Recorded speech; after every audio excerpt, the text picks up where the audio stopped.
All right, everybody, you already know what it is. It's the hottest show on the net, the No Game But TieGame podcast. And today we got a very, very, very special guest in the building. I'm sure they already know who you is, man. But go ahead and introduce yourself. Say, man, it's America's favorite uncle, Charleston White, aka the new comedian on stage on the block, man, Rat Williams, Uncle Ruckus, whatever you want to call me, but they know it is by now. Just say They already know what it is. Now listen, Yeah. we about to get right into it, man. Donald Trump just officially won the election. Yeah. Kamala Harris, some say she put up a good fight. I say she didn't put up a fight. Yeah. I say she didn't even fight back. She didn't fight back. She didn't fight back. Well, if she wanted to fight back, she was supposed to go. She went and picked the low hanging fruit. The low hanging fruit from the tree, meaning she went and got the Cardi B crowd, the Megan Thee Stallion crowd, the Glorilla crowd, the Sexy Red crowd, the Quavo crowd. She didn't go get the Tyler Perry's crowd. She didn't go get the Harvard law students crowd. She didn't go get our mother's intellectual crowd. She went and got the hoes and the bitches of the culture and presented them to us as if that was gonna pull out the best of black people to come vote for her. She didn't go get the best of black people. Viola Davis, Regina King, Sanaa Lathan, Queen Latifah. It was way more black other entertainers that she could have went and got other than these ass shaking ladies. So do you feel that her having Megan Thee Stallion shake her ass? Yeah, that hurt her. You think that hurt her voters? Yeah, that hurt her. Beyonce is not a community leader. Kelly Rowland isn't a voice that we want to hear during election time, because once they stop singing, we don't know what they sound like, because they don't speak to us as a culture. They don't talk to us as a people. So there's many things that happen to us as black people throughout this country, and those black voices remain silent. So here you go get the same people that attended all the Diddy parties and put them before us with their moose knuckles, they ass shaking. Cardi B just broke up with her husband, just recently had a baby. We haven't seen Cardi B nurturing the baby. We ain't seen her breastfeeding the baby. You done handed your baby off, so we hadn't saw that. So how can you go get this woman, and you got black married people who are sitting back saying, well, who is this woman? My mama didn't know who these people were. They said that Cardi B was actually cheating with the baby. Watch out. Yeah, man. Well, man, you get that with that long shaft, he gonna be tapping the baby in the head as he coming in out there. He gonna be tapping the baby upside the head. And man, chances are they ain't wearing no rubber. Cause if I'm fucking a pregnant broad, I'm going in raw. Cause I know I can't get her pregnant. I'm coming all in there. So so these wasn't the best people to go get, man.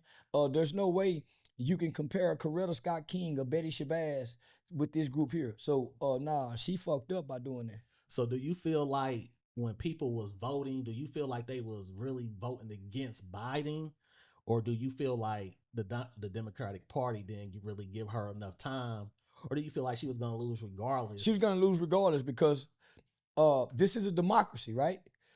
Both parties have preliminaries, right? So you get 12, 15, 10 Democrats. You may have 17 or 20 Republicans. Yeah. They spend a time going through a preliminary, and the party people pick the one that they want to represent the party. They gave us her.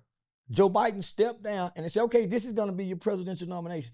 Let us pick who we want. So that's where they lost it. I feel that too. Yeah. I was saying that too. I was like, they kind of just threw her in there, and I was like, she had a preliminary a few years, like 4 years ago, right? And she didn't win. She didn't make it. She didn't make it, yeah. So then she became the vice president. They just kind of threw her in there. Yeah, kind of like affirmative action. They just picked her because she was a black woman. They thought that they could win. So she was going to really be a puppet. So I feel you on that. So do you think that Donald Trump is, I know you feel like Kamala never had a chance of winning, but do you feel like Donald Trump is actually the right president for the job? I believe he's the right president for America right now. For one of the first things he's coming in and doing, he's stopping children from being able to have their body parts cut off. He's stopping children from being medically or chemically castrated, because at 9 years old, this little boy want to be a girl because he's been with his mama all his life. Right. So he's coming in and stopping that. Another thing he's coming to do, he says he's going to do immediately, is mass deportation, where all these migrants and immigrants have come into the country. They've taken over apartments. They getting food stamps, welfare stuff that me and you couldn't get. Right. So he's man.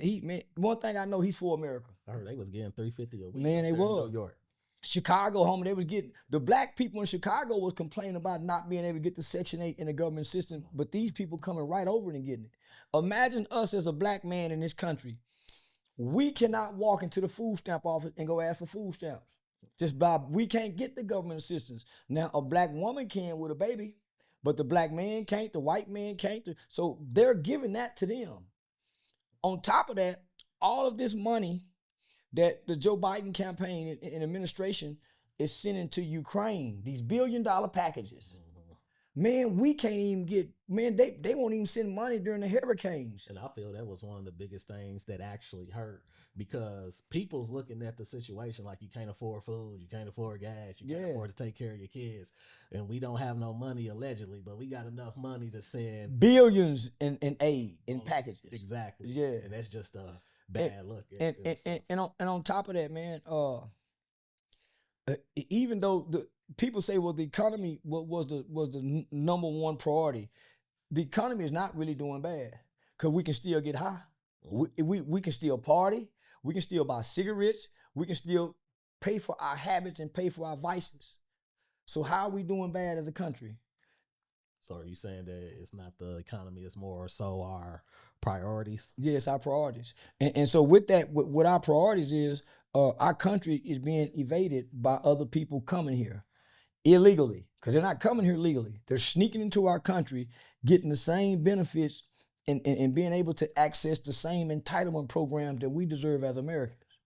And they're saying, leave, don't touch the borders. And Biden, I mean, not Biden, but Trump is saying, man, let's stop this border crisis, because we do have a border crisis. Ain't we one of the only countries that actually have like an open border? Like, yeah, we're the only one. Like I know other countries, they won't just allow. You can't just go to North Korea. You just can't go into Russia. Right. You just can't go. So nah, man. So we got open borders, but they're allowing these people to come over to replace us, whether it's votes, cheaper wages. So I live in Texas. We got a lot of warehouse jobs, Amazon. We got a lot of hospitality jobs. And when you go in there, you say something, and you don't speak no English. Or habla español. So they tell you, man, how you get the job then? How did you get a job in America and you can't speak our language? So, man, I'm Trump all day. Trump all day? Yeah, I'm Trump all day. Okay, so you happy with the elections. How do you feel about, I guess I can say, some of the shaming tactics that people try to use to be like, well, if you don't vote this way, then you're not black, or if you vote this way, then you're against us. Or so what they did was the Democratic Party. Most people don't understand. That's the party of slavery. So when you understand history, the Democrats have always been the party who wanted slavery. They're the party who invented and originated the Ku Klux Klan, right? So they understand us more. That's why they tapped into our entertainment side, because they know we have an entertainment whore's mind. So they know us. So what they did, they played on the fact that black people in America, there's a gender war between the black man and the black woman. Speak about it. There's a real gender war. There's a real gender war. So they use that to try to shame the black man into voting for Kamala. Because they said the reason Trump won last time is because black men failed to come out and vote. Well, most black men can't vote. See what I'm saying? Most black men got a record, or they're not even interested. So they tried to use a shaming tactic toward black men. That's why you started seeing commercials highlighting the fact that black men need to get out and vote. That's why they went and got the ass and the. Think about this. That's why they went and got the women who shake their ass and pop their to put before us, because they know what? Black men like ass and. Do it kind of make you think like, dang, so that's what they really think about Yeah, us. They feel they can just have a lady on stage twerking and that we about to just run to the polls because she's up there shaking her ass or whatnot. Well, they went and got, they know most of us follow a woman to a certain degree. Mm-hmm. So they went and got the ass and the, but they went and got the woman who our women idolize, Beyonce, the Beehive. So they went and got our women idols, put them on stage, and the traits and the characteristics of ass shaking is what made most black men tune in. Let me ask you something. Do you believe that the black culture have a have a problem or have a issue or something that we need to fix to better ourselves as a people, where they won't feel like, you know what, let's send somebody shaking their ass so we can get those votes. Like, what do we need to do as Black people for them to start respecting our votes? Because it's like we need to self-educate. So we need to educate ourselves inside the home, because that's where education starts at. Education begins in the home. We're not educated in our homes. Most of us can only say A, B, C, D, E, F, G by the time we go to school, and we don't know nothing else. Most of us, our families don't have the multiplication charts teaching us that before we go to school. Most of us can't count to 100 before we go to school. So we completely rely on our public school system to educate us when it really miseducates us. So we don't have a family unit. One of the strongest part of being educated, homie, is coming from a strong family. A family that values education. So they know we don't value education. That's why they bring us entertainment. So they rely on the uninformed voter. That's why most of us don't know, most Black people don't know anything about the platform. We're looking at skin color. Most of us don't know anything about the candidate. We look at skin color. And before Dr. King died, part of his I Have a Dream speech was to judge me by the context of my character and not by my skin. That's what they getting us to vote on. Skin color. Oh, just because she Black. So we're not voting based off the context of the character. Because if we was doing that, we would ask some questions. Why don't we ever see her with her white husband and her 2 white kids? They never showed us a complete picture of her and her family. Every other presidential candidate, every other elected official always get on stage with their family. She never did that, not one time during the campaign. Do you think that a Black man that was running for president and had a white wife would have been able to make it as far as Kamala did? That's why Obama's no to answer your question. That's why Obama, if you read his book, Obama dated white women, but he knew he couldn't go far in politics dating a white woman. There's no way Black America will elect or vote or support a Black man that has a white wife. That's why Black women won't get behind Candace Owens, because she got a white husband. Now, when I say that, it's a problem. Oh, I told him, I said, listen, if Barack Obama didn't have Michelle Obama, it works in his favor. Yeah. You know what I'm saying? See, Kamala can get away with that, having a white husband, because it's, you know, of course it's a double standard when it comes to who you're marrying. You understand what I'm saying? But well, they strategically kept her husband out of the picture. Right. She came to play Black. She can't play Black with this complete white family. So we're voting off what we see, not what we know. Think about what I just said. We're voting off what we see. Oh, man, we got a Black president. Man, he got a white mama. That nigga really ain't Black. His wife made him Black. The woman he lay down with made him Black. She helped him produce Black children. She has no children, but she's married to a white man with 2 white kids. Had they gave us that complete picture, it would have been hard for any Black woman to accept. And let me just say this. America, white America, will never let their slave run the country. Man, we getting a lot of quotes today. We getting a lot. Say that again for the people. White America will never let their slaves run their country.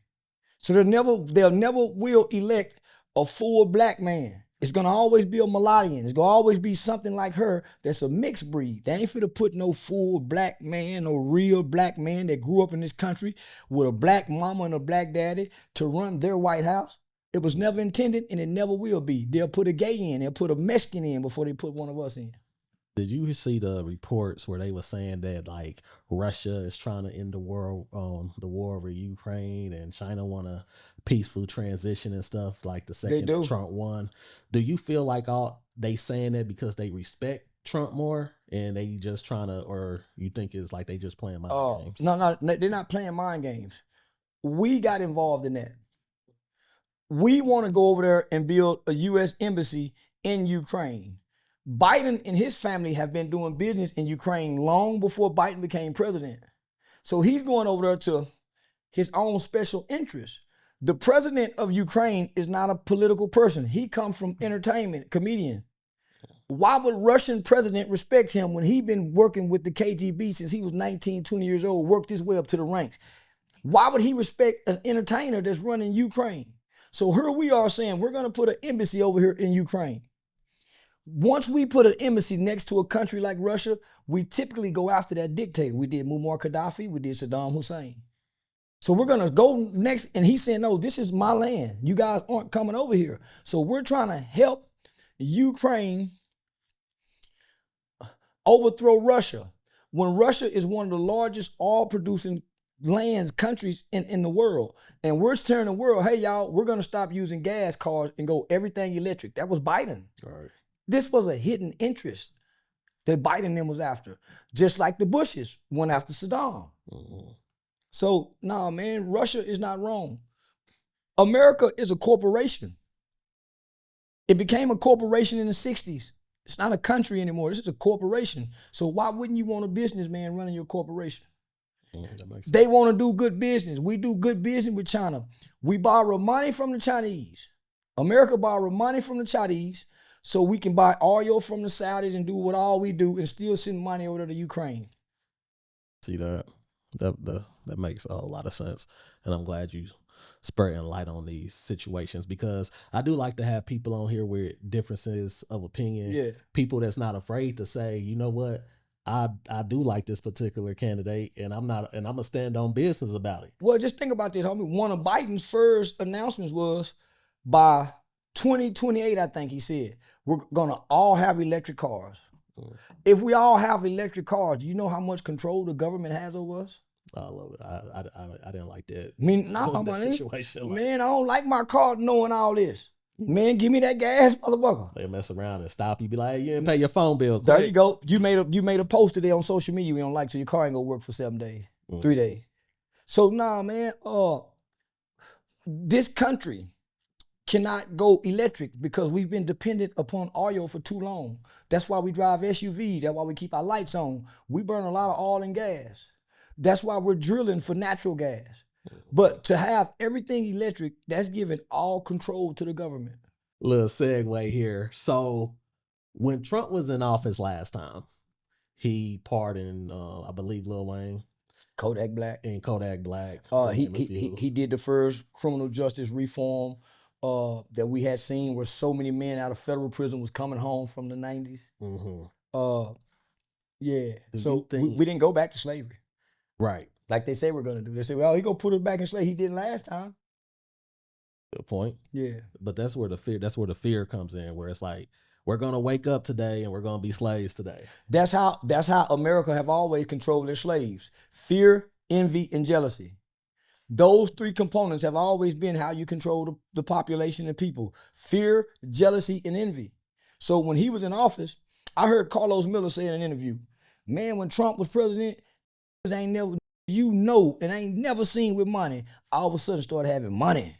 Mm-hmm. Do y'all remember all them motherfucking lobsters they was eating? Man, Hov was dumping lobsters in butter, and they would, man. What's that, the mukbangs? The mukbangs with all the food. Man, money was flowing through our economy, and not just through the economy, it reached all the way down to the bottom. Poor motherfucker was having money. Poor niggas that ain't never had $10,000 were getting $10,000. Because it stimulated and generated our economy. Mm-hmm. If nothing else, they know the poor motherfucker fit to go buy, spend, and consume. Hey man, be quiet, man. I hear you up there talking crazy. I hear you talking crazy. TieGame, what you doing with this? Man, listen, man. Anybody can come on the No Game, but I'm not podcast. I'm not a Trump supporter. Hold on. Okay, let's fix that. He's not a Trump supporter. I'm a conservative who happens to vote Republican. Okay, there we go. Let's get that straight. Yeah, I'm a conservative. I'm a conservative who just so happens to vote Republican, and I do admire, I do respect, and I do like Trump because as a kid in the 80s, they presented him to us as an upstanding white man. He's been in over 300 rap songs. Google it and look it up. ABC had a special about it. I'm about to say that he used to be in all the rap songs. All the rap songs. I used to hit the Trump Tower just to get the 3 hours, get the bishop out the room because she used to word eyes. Hey, Donald Trump, Bill Gates, let me in now. Come on now. Let me in now. So, nah, man, so he was idolized in our culture throughout rap music. All the rappers used to get the money, go to the fights, because Trump used to be involved with the Mike Tyson fights, all kind of fights. I've seen him stand next to Michael Jackson, Rosa Parks, Muhammad Ali. So I can go down a list of all the black entertainers and celebrities from the 80s throughout the 90s, even into the 2000s when he had the Apprentice show. Y'all forgot when he had the Apprentice show. You're fired. He put a lot of black people on there who hadn't been having jobs, and it relaunched them and promoted them back off into the entertainment world for us to celebrate them. That's why I don't like Claudia Jordan. So now, man, we never heard he was racist until he started becoming trying to be president, and it came from this party. Well, he was saying that the Central Park Five need to get the death penalty. At the time he said that, they were convicted, and the world believed they done that. Right. We didn't know they didn't do it till they gave us a movie. That was 20 years later. Right. But at the time he made that statement, they really believed those guys had done that. So he was speaking on what he thought he knew, at the particular time. Yeah. So it's like when you get new information, you're allowed to change your mind about things. Yeah. Sometimes you can only go off the information that's presented in front of you. Well, you looking at the how horrific the crime was. They got these 4 people that had done this. He's from New York. The biggest fear of white people back then was black men or black boys doing this to a white woman. Our mother's greatest fears was us getting with a white woman and being accused of done something like that. So that was everybody's fear. So to have this crime happen, it was horrific. So who wouldn't say that? It's people say I need to be killed for what I say. And that's just for what he was talking about Woody daughter, he need to be killed. I disagree with that. Man, he maced the cat. He should be put to death. So it's people wish that on me, but they my color. Yeah, I don't think nobody should wish death on somebody for their opinion, because we all got different opinions. I mean, we ain't a monolith, so you may think one thing, I may think another thing, but that don't mean I want to kill you for it. And I am familiar with some of the threats that you be receiving. Yeah. So let me just say this, homie. Ever since I've been online, they used to post my address where me and my wife and kids live. So they post my mother's address, my grandmother's address, my baby mother's address, my daughter's phone number. So the same thing that I speak against, my people, these ain't white people doing this though. But man, he this, he that. Man, he can't talk about kids. Well, they support a woman who wakes up every day and bashes her baby daddy father, Tia Kip. You see what I'm saying? So when I was talking about Krishan Rock and Blueface, baby, they didn't say nothing. Because they had a disdain for them. Right. But one thing about Black America, he got one more. No, they got one more, right? Yeah. But one thing about Black America, particularly black women, they love gangsters and killers and gays. That's why the Woodies and the Shamars and the King Von and the Free Lil Durk, the Free Thug, that's why all of that support goes to them, because that's what this culture really loves. Because gangster killers hold hands together. They walk parallel in jail. Speaking of King Von and Lil Durk. Lil Durk, as you know, is just got officially indicted. I just saw that. Yeah, I just seen that. So, do you think that he has any chance of coming home and beating this case without telling? Because it's all. I'm glad you said it's all about keep it gangster, no snitches. I'm glad you said that, brother. We don't snitch, we don't tell. So, do you? I'm telling to get out of jail. You telling? I'm telling to get out of jail. I don't think he have a chance. He ain't got a chance? No, I don't think he have a chance. Not even if he get Young Thug and them lawyer? Even if he come in there with Brian Steele? Brian Steele fighting the state. That's true. Man, Puffy got $50 million he trying to put up to get out, and they denying it. But the fact that they just released a song, so they got a wire recording, and now they done found the song with Babyface Ray and Lil Durk, where he's saying specifically, we got your son on the news hollering, oh no, we got the drop and we got the low. Homie, so they making confessions in these songs. But can't that just be attributed to just lyrics and not real, a lot of rappers lie in their raps. You know what I'm saying? We know a lot of rappers out here lying. Yeah. But can be contributed to hey man, I was just making up some stuff. I ain't do nothing. Not when you got the shooter saying I got the money from him and they got the credit card receipt where they rented the car. So when you look at the new charges, homie, they got him for going interstate compact, renting a car to go do this. Yeah. The feds got a 98% conviction rate. And that's because I wouldn't roll my dice with 2%. You see this? And this is why I always tell y'all, stay out of trouble. Try to stay out the streets. Because all these people who you be thinking is your friends, don't be your friends. Well, They saying Lil Durk got told on by a person that by the shooter. but he took care of him. By the yeah. So let me just say this. We was always taught that there's no honor amongst thieves. There's no real honor in the street code. So nigga, very few stand on the street code. Sammy the Bull killed over 30-something people. But once he heard John Gotti talking about him in the wiretap, he told on him. Mm-hmm. Same thing with Tekashi. There you go. Sammy the Bull went into the witness protection program and started committing crimes again. But because he was tough and a real killer, he was able to go to prison. And till this day, nothing has ever happened to Sammy the Bull because he's a real killer, like our Woody. Mm-hmm. So like our King Von. So homie, if you a killer and you tough and you can fight, you can tell. But if you ain't, you better not. So they'll get with you. Yeah. So if you ain't like that, they'll get with you. So to go back to what you asked me about Durk, homie, the feds, when they come get you, they done pretty much dotted their I's and crossed their T's. So this is you against the U.S. government. And they done put all the resources and they waited for y'all to do this. The mother 5 who killed FBG Duck that's tied to Durk. Mm-hmm. They got them from the songs and the rap videos. Mm-hmm. Same with Young Thug them. They using because these niggas are really making real confessions on these songs. Rapping used to be about being a studio gangster. Tupac wasn't no gangster. Ice Cube wasn't no gangster. It was studio gangsters. Now these are real gangsters talking gangster shit. Do you feel like do you think there's a chance that somebody may try to take the charge for Durk? Like, hey, you know what? Durk didn't have nothing to do with this. This was all me. He didn't know nothing about it. And take the charge for him? You think? I heard that going on. You might can do that with the state, but you can't do that with the feds because the feds done watched you, listen to him, and compiled everything together. Yeah, so they like, you can't lie about this because we know for a fact. Matter of fact, he did it. We watched y'all go kill him. We had y'all on the surveillance. We had y'all on the surveillance. Man, they'll let them nigga go kill just to get them. Why do you think this is just a personal opinion? It ain't based in facts. But I feel like every time somebody gets in trouble, or if they know trouble coming, they seem to take the religion route. If you know, like God know how to get your ass. Come on over, son. If you know, like Lil Durk, he started being Muslim, right before they took him down. Like, do you think he did that because he knew the feds was coming and he decided to try to get right with God? Or well, he went to rehab. Most people don't know he was absent for about 9 months. He was in rehab.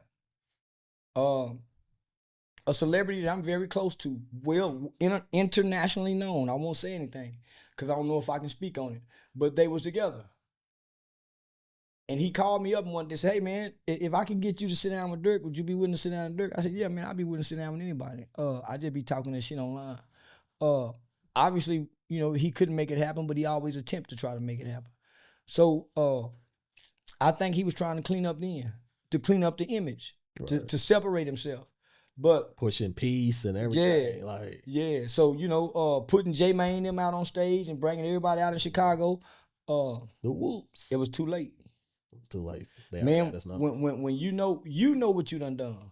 See, that's the thing about all of us, homie. You know when you wrong. Or if you don't know you wrong, you know you done wrong. Because it's a lot of people feel like they right and do wrong because they feel like they right. That's where the get back come from. You still wrong. Right. So even though you think you right, he done hurt your purpose. It's still wrong to go back and hurt. Right, like they done took out King Vine, so he think like, hey, I'm right for sliding for Vine. Yeah. You know so it's a lot of us think we right, and our feelings don't make us right. Our actions make us wrong. You have a right to your feelings. You got a right to feel how you feel. It's what you do with those feelings that determines if you're right or wrong. How do you feel about this self-snitching culture? Like like you said, they're making confessions in the songs. And like they say, like you can rap about whatever you want to rap about as long as if you didn't really do it. But if you really did it, like, so they using Durk lyrics against him. And you got people on podcasts saying, like Brick Baby, when he said, you can't say get back for Von no more. You know what I'm saying? Why do you think that these people are just so anxious to tell on themselves? It's supposed to stay in the street. Because the streets done come to the internet. The streets have come to the studio. Right? So the rappers have become the new street. Street niggas never want to rap. Street niggas used to look at rapping like they were lame. Oh, rapping ass. For rapping they life. Yeah, Right. yeah, because they know they wasn't really doing that. Because the rappers have always mimicked the street. Go back and watch Paid in Full. The rappers started dressing how the street niggas was dressing. The street nigga wasn't dressing like the rappers with the big chain. The rappers ain't the first nigga to wear big chains. Facts. The street did. So once they start developing an image and a persona of what street niggas look like, now they gotta try to be street. That's how Tupac got caught up trying to play street. Tupac was a poetic kid that got up with some real gangsters, Mob James, Suge Knight, a bunch of them were real street gangbangers. They used to slap Snoop Dogg. They used to slap them niggas over there, rapping ass. They don't respect, no, the streets, they have never respected no rap. I think the biggest mistake Tupac done made was punching Orlando. That was a real street. Right. And he was Orlando was a King Von in the streets. Orlando Brown was a king. Orlando, or whatever his name. I think it was Anderson. Yeah, he was a King Von of that era. It just wasn't no social media. Tupac had no business. A nigga whispered in Tupac and said, "Hey, there you go."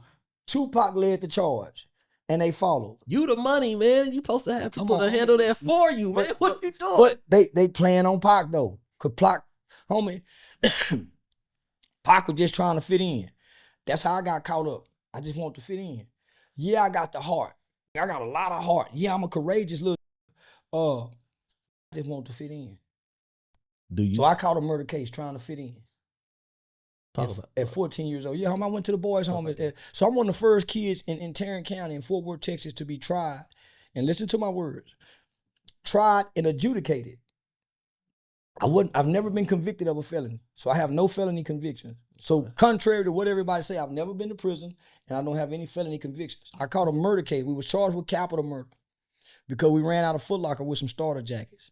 I gave my 15-year-old friend a gun and he killed somebody, killed the white man. Shot him.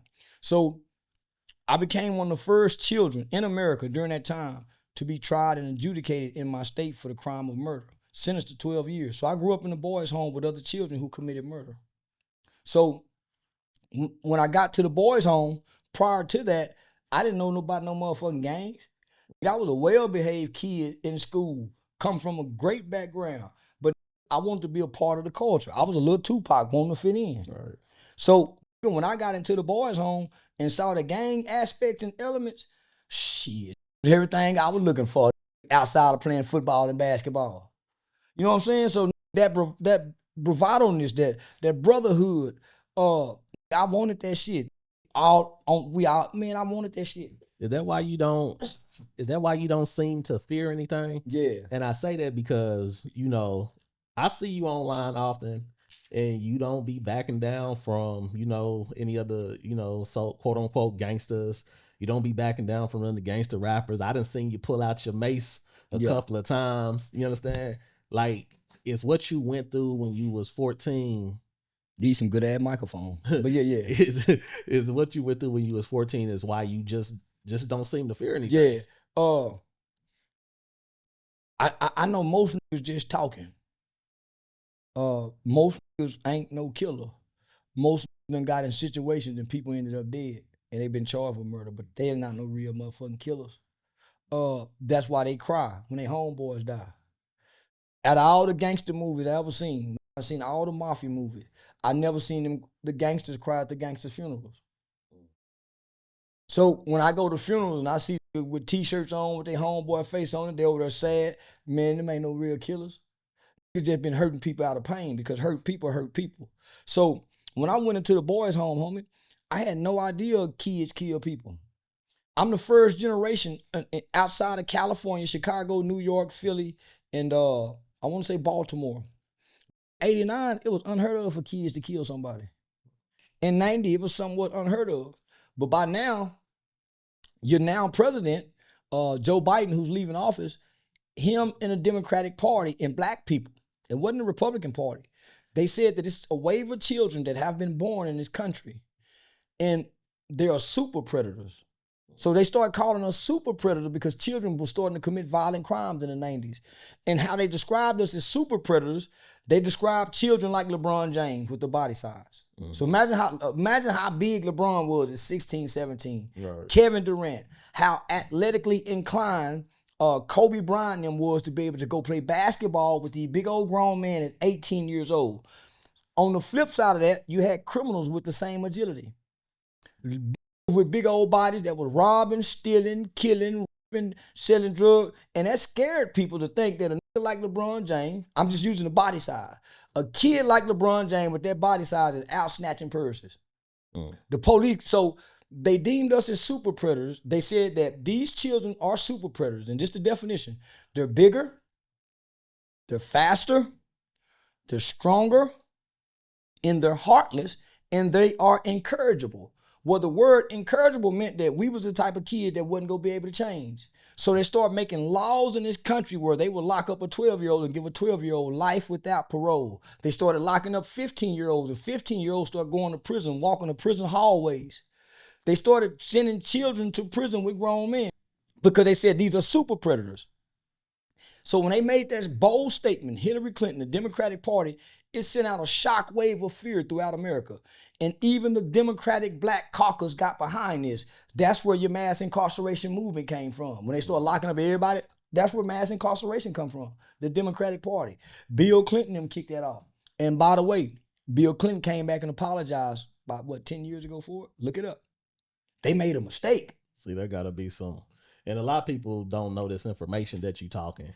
And it just seems. But most people don't ask me these type of questions. They want to get the you getting the intellectual mind of this man. Most people want the character. They don't give a damn about what I think and what I really So they want the character. They want the viral shit. But you come to get substance. So it's a difference. And that's what they be like, man. It feels like it's just great marketing. It is. Like, they playing for the clicks and the views. You know what I'm saying? That's why I want to say fuck you, Cameron. Cam Newton, not Cameron, I love Cameron. Cameron Newton. Because he just done an interview with. You hear that first take? Nah. Nobody's ever said this to Cam. So it's my first time being able to really express this. I had a little respect for Cam Newton, homie. He get me on his podcast. He tried to intellectually or whatever he tried to do, homie, he tried to shame me, belittle me, make me look buffoonery. And I'm saying, you a football player. You ain't never done nothing for our people. I done put my life on the line for our people. I'm the first black man in America that have ever openly stood up to gangbangers and still get to live. Fuck the Crips and Blood, fuck GD, fuck BD, fuck your founders, fuck Raymond. I done disrespected everything about the gang shit. You have been standing 10 toes down. Yeah. I would give that to you. There's no other black person outside of Miss Dolores C. Tucker have ever took on this culture like this. What did Tupac say? Dolores Tucker, you's a motherfucker. Homie, they went against Miss Tucker. So until Miss Tucker came along, nobody have stood up against the rapper or the gangsters. I came along and picked up the banner. They were threatening me, doing all kind of shit, homie.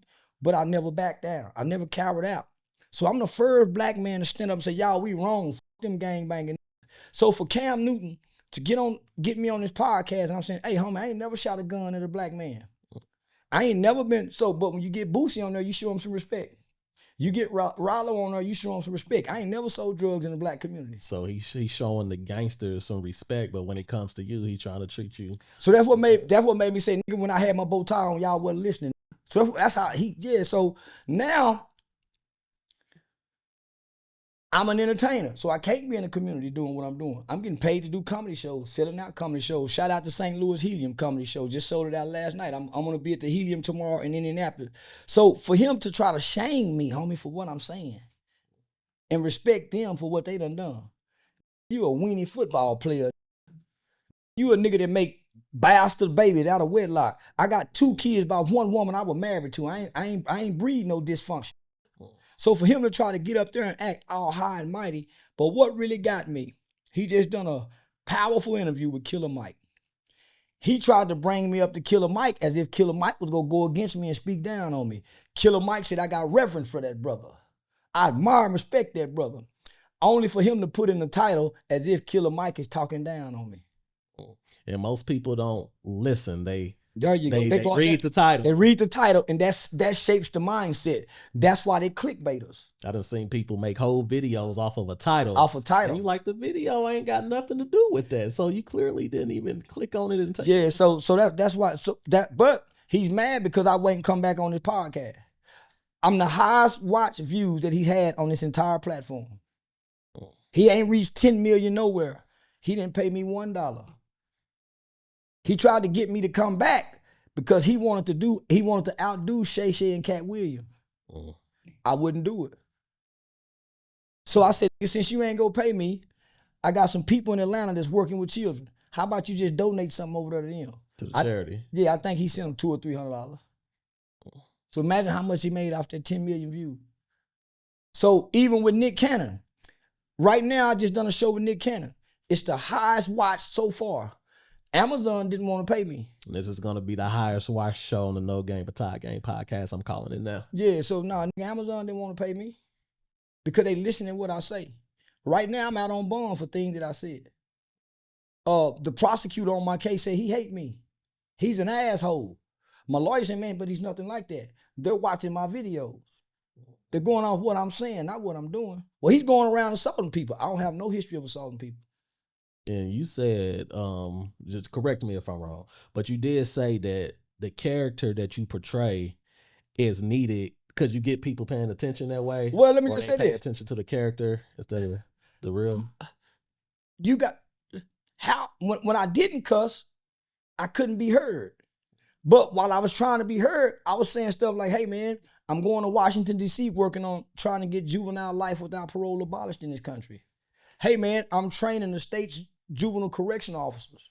Hey man, I'm working with the United States Department of Homeland Security Human Trafficking Division. We got teenage prostitutes walking the street. So they're ignoring this, huh?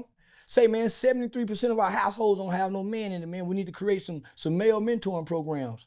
I got a male mentoring program called Match My Efforts. Hey man, I got a reading program where I go into the schools and I do a reading challenge to try to combat and counter the school to prison pipeline. Michelle Alexander got a book called The New Jim Crow. I used to take that into the school, write me a 5-page paper. We picked 3 winners. Homie, they wouldn't hear that. Boy, when I came, you motherfucker, nigga, Nipsey Hussle, gang banging ass, that nigga was a rolling 60 crib. Now they listening. Now I got their attention. It's interesting that you're able to say as much as you have said, and you're still here. Like every time I see you on the interview, I just like, dang. I just knew when I said Nipsey Hussle, I was gonna be dead. Then I went on to say his mama. I said King Von baby. I said shit, they might get me for that one. Yeah. So it was some time I felt, man, because the threats was coming so. But nigga, I stand up to fear. Fear don't make me run. I attack when I'm afraid. I was telling my homie, I said one thing about Charleston White. I said, he don't back down. I said, you can say what you want to say about him, feel the way you want to feel about, his views or how he think or whatever. I said, but he do not be backing down to all these people. If you scare me, I'm going to attack you. I ain't going to run from you. If you make me fear, I attack what I fear. You got the mace on you right now? You goddamn right. You got the mace. You goddamn right. Right there. I see. You see that? He ain't playing. Yeah, right here. He ain't playing. For one, I know I haven't done anything to really cause me to be hurt. And I've said some things to hurt people's feelings. Mm-hmm. By the time you see me, those same feelings aren't hurt. You're still offended, but you're not hurt. Oh. Hurt people. It's the same people threatening me, saying what they'll do to me, have hurt other people, and it's somebody want to do something to them. Okay. Think about that. The same people say, oh, nigga, I'll do something to that bitch ass nigga. You done already done something to people before. So it's somebody across town wishing they can do something to you while you hoping you do something to me. By the time you see me, you don't have that same feeling of intensity. Yeah, you're offended, but you don't have the fuel of the feeling to drive the offense. It just comes back full circle. Yeah. Now, so I keep this because these are non-lethal. I still dream about our victim. Depending on what's going on in our life. Every now and then, I relive that murder in a dream because I stood over him, watched him die. So you can't just kill people and it just go away. Right. You can't just hurt people think you fit to go sleep good at night. I don't care how justified you feel about what you done. You're not gonna be at peace in your mind, and you got people you done hurt. That's why some stay away from places. So I bring this because the bullets is for the revolution, people. It ain't for you, but this gun here, I don't want to put that bullet in you. So I got this to stop from putting the bullet in you. So you're saving people. Man, I'm saving. You're saving lives, really. Yeah. I don't want to kill my people, my niggas. It's kind of like somebody say, take this ass whooping. I could have killed you, but yeah.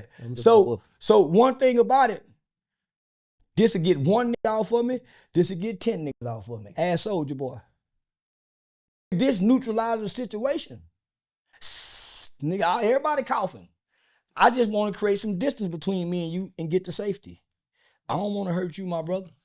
How you feel about Soulja Boy now? Like, that's nephew now. I'm about to say, have y'all been able to, reconcile your differences and everything like that? Nobody in the black culture have tried to bring me and Soulja Boy together. It took a little Jewish kid by the name of Aiden Ross. Hey, Unc. I'm familiar with him. Yeah, so Aiden Ross put me in contact with him. And I think I overreacted. So I feel bad about Mason. Yeah, I think I overreacted. Because he said, man, I just want to talk. But man, you got all these niggas with you. They might not want to talk. Right. So yeah. They may want to do something else. Harm me. And so, homie, had we had an opportunity, so if we had somebody in the black community, and this, man, you mean to tell me Jay-Z, Tyler, all these people in the industry couldn't have got all these little boys, King Von, Lil Durk, NBA, they couldn't get all them niggas to sit down? It was nobody to mediate these beefs before it got to death. But do you think they feel like it's more profitable to keep the beef going? Some people have hidden agendas. For the record industry. But if you can get them on your podcast and cry with them like Wallow and them did, why you can't do this before? I wish Dirk would have listened, because Wallow really tried to warn him. And you could tell he was man, they both had King Von on there. But when you idolize their music, what they gonna listen to you for? Right. Because when they had King Von and Dirk, they wasn't talking like that. That's how King Von got killed. They were singing the song. There you go. Singing the song on there. There you go. I ain't trying to squash no beef, nigga. But had he cried then, say, brother, let me get him on the phone. Aiden Ross got me and that boy on the phone right then and there. And he made it happen. And first thing I said, say, man, let's be friends. Homie, why they can't do that with our babies? And I like to hear that too, because every time it goes too far, that's what you wish would have happened. Like what are we really beefing off of? It ain't worth it. Aiden Ralston tried to get me and Boosie to sit down. But Vlad got in the way. So Vlad want to keep Vlad blocked that. Man, you need to tell Boosie, man, go ahead, have that sit down. Man, I done been on the phone with Boosie. He didn't say nothing. They tried to get us to do a boxing match. I told him, man, I'll let you win, my nigga, just for you. Yeah, I'll let you win. Let's go. But it's other people in his ear. Right. It's people in, man, but he said this. I ain't done nothing to you where we can't talk about this. Right. I done said some shit, but Boosie know he wrong with the Marlo Mike shit. So it's hard to talk to me, and I worked on the same law that keeps Marlo Mike locked up. Right. Juvenile life without parole. And when you talk, it's like you holding up a mirror to people. And they don't like that. They want you to go ahead and just go along with whatever bullshit they got going on and don't say nothing about it, but you very vocal. Yeah. So they like, man, Charleston White, man, how the hell he try to talk about this? Because it's something they did. Yep. A lot of people personalize stuff and can't. So it's some black people that reached out to Gilly the Kid before I said his dead son. All right. That's what made but it was okay for you to say you'll slap me. Gilly told me long before, right when I started becoming famous, because I spoke on the Pop Hunter situation. How the industry shamed Pop Hunter. He had some paperwork came out when he was 13 or 14 years old with his mom. He witnessed a murder. He went and gave a statement on the murder. That kid had one of the biggest records at the time. Lil Uzi Vert was on there. Gilly and them was the one that said he snitched. They snatched Uzi Vert off the song. They stopped playing it. This kid ultimately went into a depression where at some point I think he tried to commit suicide. So when I spoke on it on the Say Cheese TV, I really didn't know who Gilly the Kid was. I didn't even know who Pop Hunter was. But I look at my inbox with a blue check saying, "Is there a problem, Goofy? I'll slap you." What? He told me keep that same energy when I see you. So he done threatened me. Right. So man, okay, nigga. So that what made me start going in on it. Do you feel any type of regret for that, or No, or you just like it is what it is? I done seen that in person in Detroit. At the MGM Grand Casino, he act like he didn't see me, but we seen each other. He walking with some girl. We walked by. He act like he didn't see me. He didn't keep that same energy. Is that how a lot of these people is? Like online, it's woo, but when you see them, it's like you said, he act like he didn't see you. All the haters online. You know I get all love in real life. Or it's like, let's talk now since we right here. Yeah, my throat itching like a motherfucker. But nah, homie, all the haters online. Because I haven't hurt nobody. I've hurt feelings. Feelings change each and every day, minute by minute, second by second. You don't feel the same all day and every day the next day that you do today. So by the time you see me, yeah, they're more logical because I just got you in your feelings right then and there. And that's what I like to do because it's called provoke thought and evoke emotion. That's how you teach a motherfucker.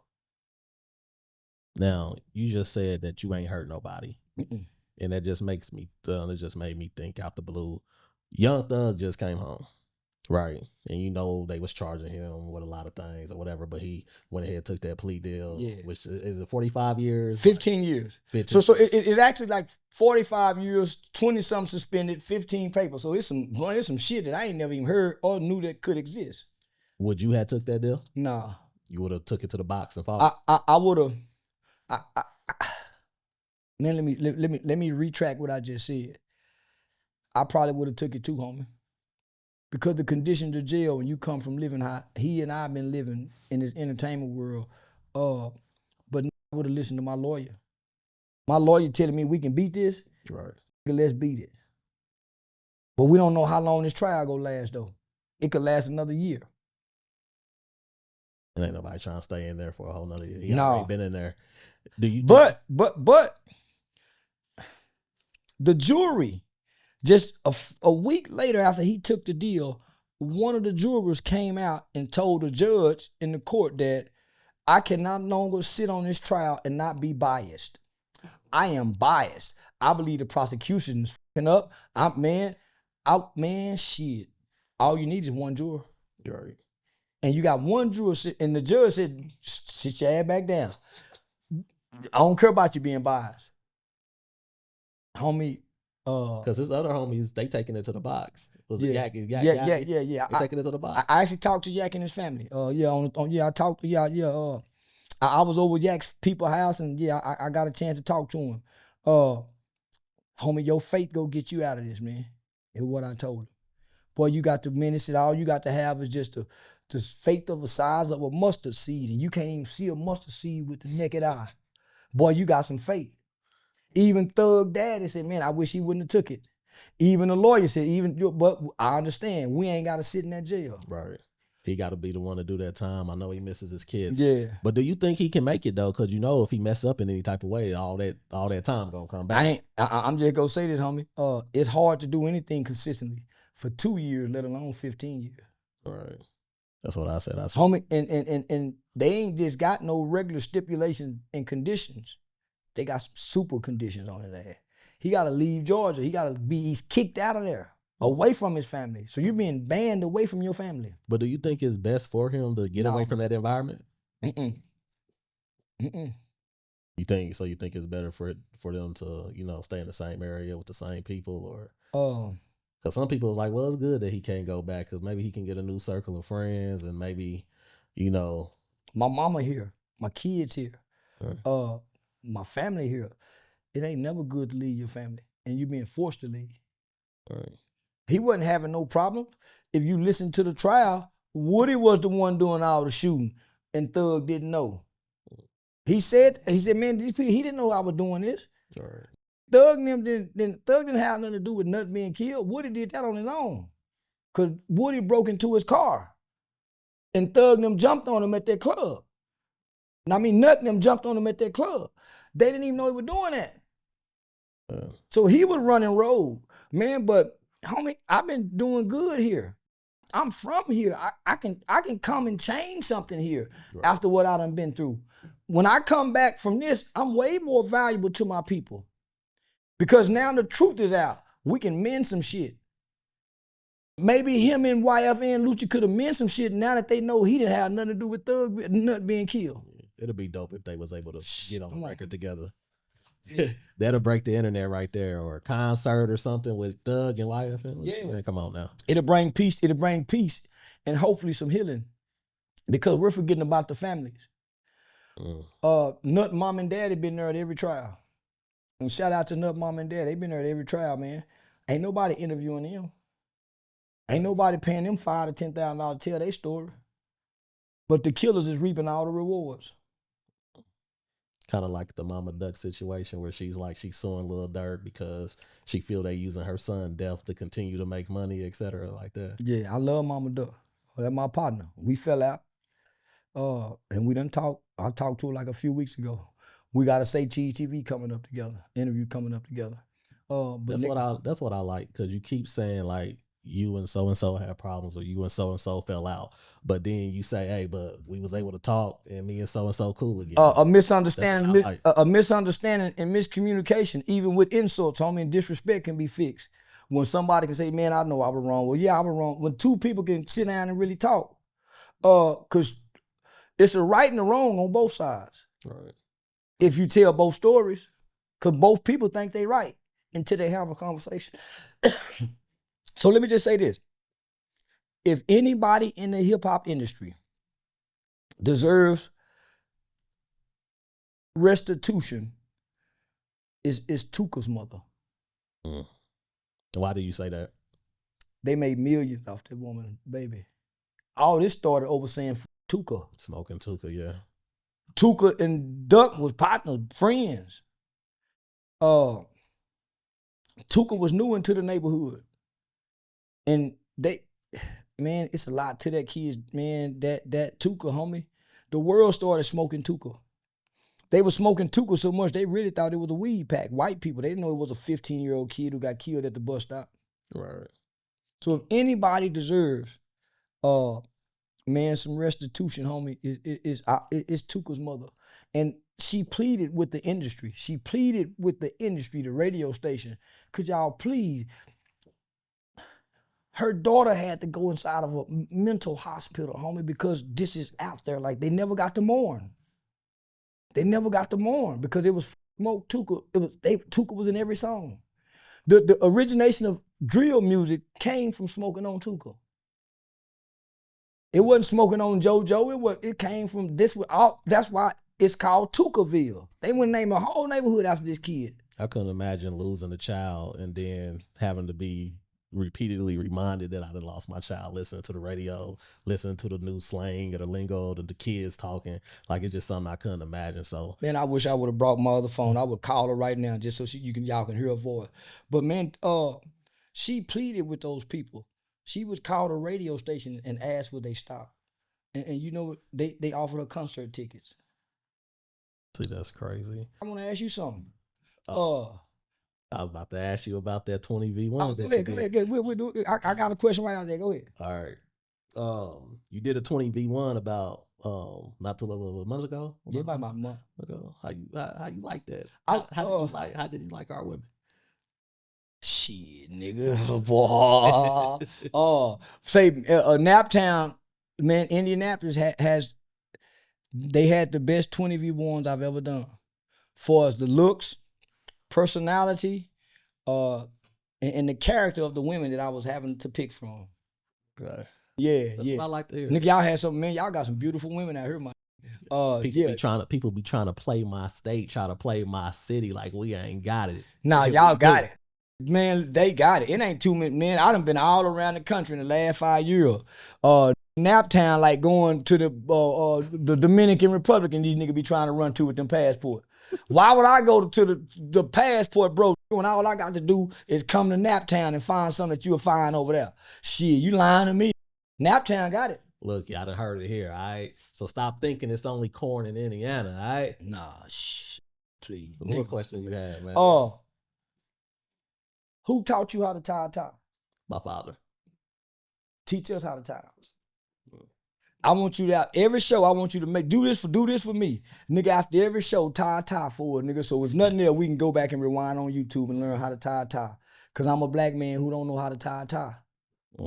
47, I don't know how to tie a tie. But boy, I be wanting to learn how. And I never had a man show me. I got you. Yeah.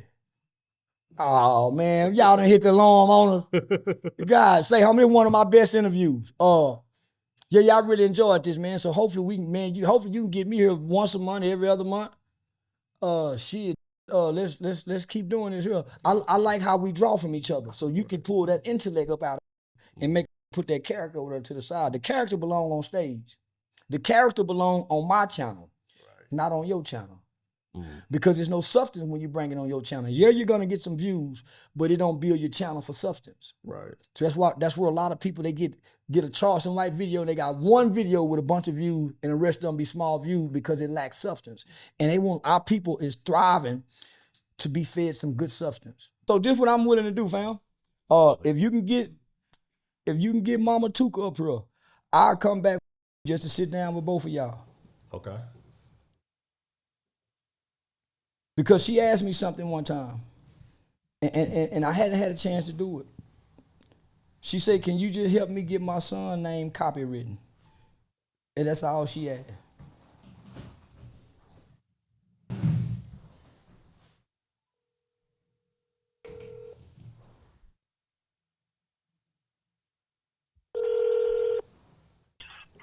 Hey, bro. Hey, how you doing, Miss Dominique? I'm doing good. How you doing? I'm doing an interview right now. We recording this. And I just was speaking about you and your son and your pain. And I want to get you on this podcast with me in Indianapolis so me and you can sit down and talk. Because I told him that you asked me something one time. You said, can I just help you get your son's name copywritten? And I'm saying if anybody deserves to be restored and anybody deserves restitution, and that's Miss Tuka, Miss Dominique. So they asked me about Mama Duck suing FBG Duck, and I'm saying, no, Miss Tuka needs to sue the hip-hop industry and get her money because all of this started from her son being smoked on, and she never got the peace she deserved. Sure haven't, bro. I'm still trying to get reaching out to people, trying to see who can help me.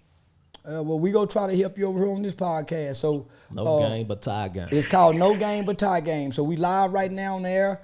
So he agreed to have you on the show. I'm gonna come back. Me and you, we go sit down and see how we can get you some help. Okay, that sounds like a plan. Okay, yes, ma'am. You have. I'm on board. Okay, well, yes, ma'am. You too, bro. Thank you, love you. Love you too, mama. All right. All right. Yeah, we can definitely make that. We can definitely make that happen. So if y'all listen, man, come on now. This is where all this started from, right here. Right here. FBG, Duck, King, all of these kids will still be alive if we could have resolved this right here. Listen, we gonna try to make that happen. We gonna try to get, what you say her name was? Miss Dominique. Miss Dominique. We gonna try to get Miss Dominique up here. Charleston White said we get her up here. He said he gonna come back. Yeah, just for her. Up here. Yeah, just for her because I remember when I first spoke on her, on Tuka, I didn't know nothing about it. I just so happened to be walking through my partner's house, Joe Blow, and seen that they was watching Tuka's little documentary. So I sat down and watched it. That's what made me aware of the Vons in the Dirt. So I spoke about this on the Say Cheese TV interview. And then I think a day or two later, Mama Duck, Miss Lashina, had sent me a message saying, thank you. I can put you in contact with her. So I don't think Duck had been killed yet when I done that. So that's how I was able to connect with these mothers. So that's why a lot of times you saw my focus was on Chicago because I had just became aware. So that's why it seemed like, why you hate Chicago? It's no different when Tupac found out about Yummy Sandiford. And he dissed the GDs and BDs about Yummy Sandiford, and he damn near got killed in Chicago that night. Homie, as a man, when you see something and you hear something, it convicts your spirit. So I'm gonna say something. I was convicted by it. That's why I used to seem like I hated Chicago, but it wasn't about Chicago. I had just learned about a culture that's now influencing America. And now it left Chicago and went down south.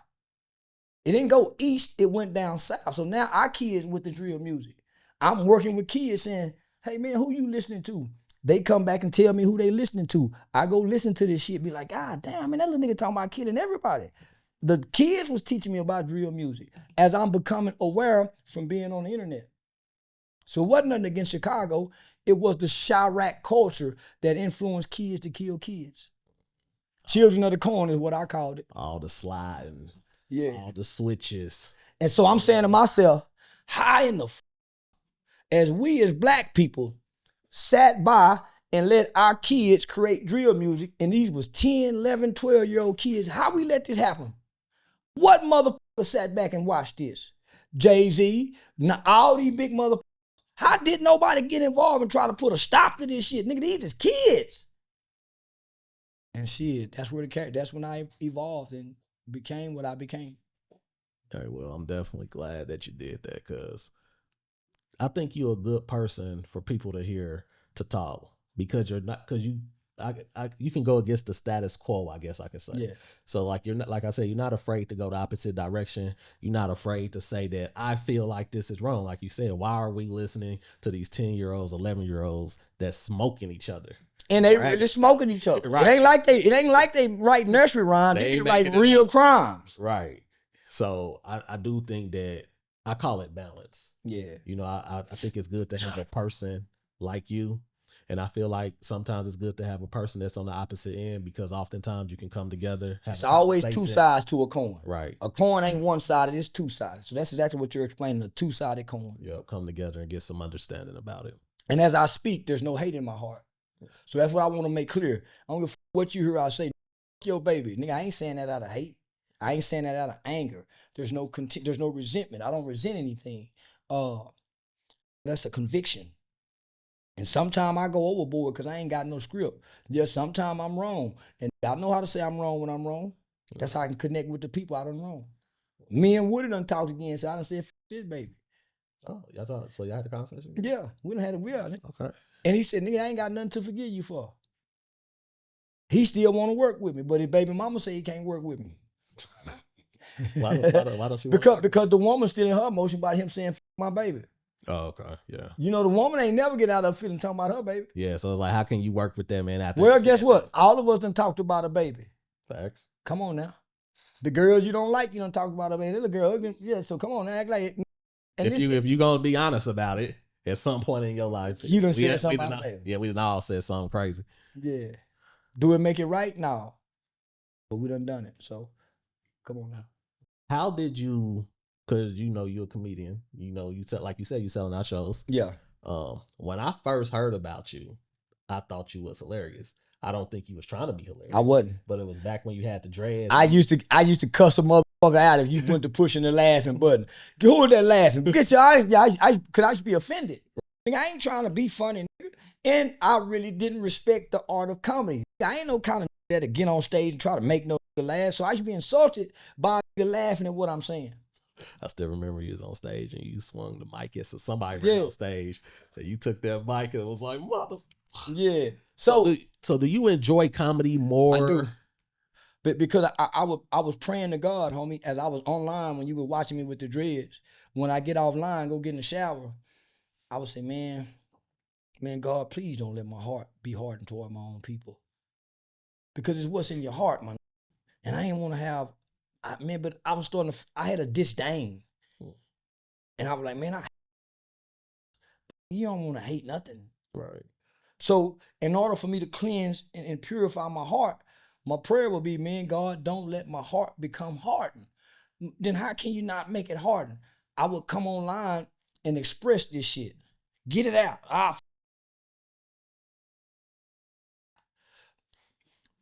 But the internet will bring it back because now you got to fight with niggas online.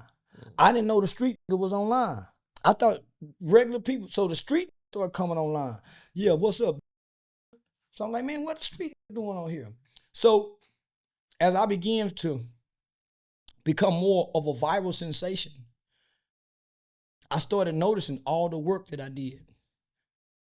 I've been on the front page of the American Bar Association Journal. I got a full national study with the journalism school down in Phoenix, the Walter Cronkite School of Journalism. Homie, that is huge. Right. all that started being pushed down based off the social media antics. So the persona and the character started superseding the guy who's actually working in the community. So I didn't want to be stuck on the internet, homie. I seen too many men like Hassan Campbell, Bosco, all these guys, they were stuck on the internet and they had been there for years before I got there. I seen no evolution. Are you cool with Bosco or Hassan Campbell? None of them. I was about. I know that you ain't cool with him because I'm familiar with y'all issues. But I was like, was that a situation where y'all reconciled? Well, homie. I didn't know who them niggas was until they started attacking me. Okay. You see what I'm saying? I came to the internet not knowing nothing about the internet when I was on there. So I started building a fan base. Guys like you who probably would leave a comment and say, man, this nigga funny. This nigga need to do stand up. That was my guide away from the internet because I'm on the internet every day and I'm in this character every day. So when I come offline, I would meet people and they would say, don't get quiet now. They start wanting the character in real life. Right. So I said, I got to find some kind of way to put a name to this character and take it outside the internet. I didn't have a name for it. You look like Cat Williams. You a snitch. And they would say Rat Williams. # Rat Williams. And he used to fuck me up. It used to kind of bother me. Nigga, I ain't don't look like no motherfucking Cat Williams. I'm way more handsome than that nigga. And I ain't no rat. But the name was catchy. So I took on the name Rat Williams because that's the name the internet gave me. So that was the first thing. They tried to use it against you and you flipped it on. Yeah. Uncle Ruckus. Look at your eye. You the real Uncle Ruckus. You know what, nigga? Uncle Charlie. Chicken shit Charlie. So that's how I became Unc. So now I got the name and I got the character. Well, where do I take it? Shit, nigga, we put them in movies on stage. Because the people are now saying, man, that to be in a movie, man. Comedy. So I started listening to my audience. Once my audience kept saying that for about 9 months to a year, shit, nigga, I got to find a way to do comedy. So the internet algorithm guided me into becoming a comedian. You really seem to have figured that out. Like, I think it's something that's hard to crack, but some people can just figure it out. And I would definitely say that you definitely figured it out. Yeah. So I'm a fan of comedy, homie. I know all the greats. I've seen all the greats. And now it's just being able to mimic it, right? Learning the craft, understanding the punchline. So at first I got on stage and didn't know what to do. So I relied on my natural gift that y'all said I had, that I didn't know I had. So I thank y'all. I thank y'all. So I would rely on that natural gift. And so I met a gospel singer one time, an older gospel singer. And she said, because I would go out there and look at the people on the front row and be nervous and forget what I'm gonna say. So I would just look down on the ground. I wouldn't look up and try to make people laugh. But I was bringing the shit talking. I wasn't bringing the comedic. So I had to get away from the shit talking, offending. So, nah, homie, it was hard to navigate.